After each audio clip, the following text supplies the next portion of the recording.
பிரபல நடிகையின் நம்பிக்கை துரோகம். என்னம்மா இப்படி பண்ணிட்டீங்களே?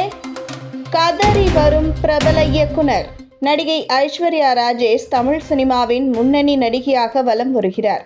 இவர் மீது தொடர்ந்து விமர்சனம் வந்த வண்ணம் உள்ளன. விஜயகாந்த் மறைந்த போது அது குறித்து என்னிடம் கேள்வி கேட்க வேண்டாம் என்றும், அதன் பிறகு இலங்கை நுரோலியா மாகாணத்தில் நடைபெற்ற பொங்கல் விழாவில் கலந்து கொண்டு அந்த நாட்டு அமைச்சரை பார்த்து புகழ்ந்து பாடியது விமர்சனம் எழுந்தது. தற்போது இவரை பற்றி பிரபல நடிகர் கண்ணீர் வடித்து விமர்சனத்தை முன்வைத்துள்ளார். சினிமாவில் 2011ஆம் ஆண்டு காலடி எடுத்து வைத்த ஐஸ்வர்யா ராஜேஷ் தற்போது கதாநாயகிகளுக்கு முக்கியத்துவம் கொடுக்கும் கதைகளில் நடித்து வருகிறார். ஆனால் சமீப காலமாக அவர் நடித்த படங்களில் பெரிய அளவில் வெற்றி பெறவில்லை. இதைத் தொடர்ந்து ஐஸ்வர்யா ராஜேஷ் பல படங்களில் நடித்து வருகிறார். இவர் அட்டகத்தி படத்தில் 2வது நாயகியாக அறிமுகமானார். அதன் மூலமே இவர் சினிமாவில் அறிமுகமானேன் என்று கூறி வருகிறார். பொதுவாக நடிகர்கள் மற்றும் நடிகைகள் முதல் படத்தின் வெற்றியை தான் நான் அறிமுகமானேன் என்று சொல்வதை வழக்கமாக கொண்டுள்ளனர். அந்த வகையில் ஐஸ்வர்யா ராஜேஷும் இதையே சொல்லி வந்தார். அவர்களும் இவர்களும் படத்தை இயக்கிய இயக்குனர் வீரபாண்டியன் சமீபத்திய பேட்டியில் நடிகை ஐஸ்வர்யா ராஜேஷை விமர்சனம் செய்து பேசியுள்ளார்.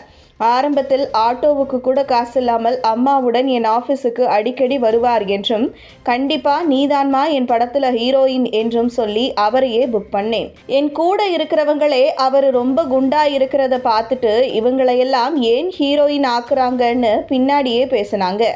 ஆனால் ஐஸ்வர்யா ராஜேஷிடம் இருந்த முனைப்பு எனக்கு பிடிச்ச நிலையில் அவரை ஹீரோயினாக அறிமுகப்படுத்தினேன்.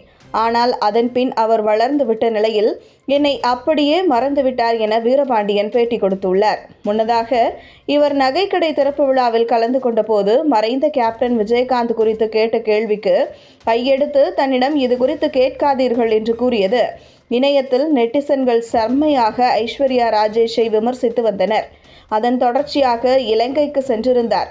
அப்போது அமைச்சர் ஜீவன் தொண்டைமான் குறித்து பொங்கல் விழாவில் யார் இவரு இவ்வளோ அழகா இருக்காரு எனவும், தமிழ்நாட்டில் இதுபோல ஒரு அமைச்சர் இல்லை என்றும் பேசியது இணையத்தில் வைரலானது. அப்போதும் சமூக ஆர்வலர்கள் எதுக்கு போனோமோ அதை பற்றி பேசு, அமைச்சரை ஏன் கூட வச்சு பேசுற என்று சரமாரியாக கேள்வி எழுப்பி வருகின்றனர்.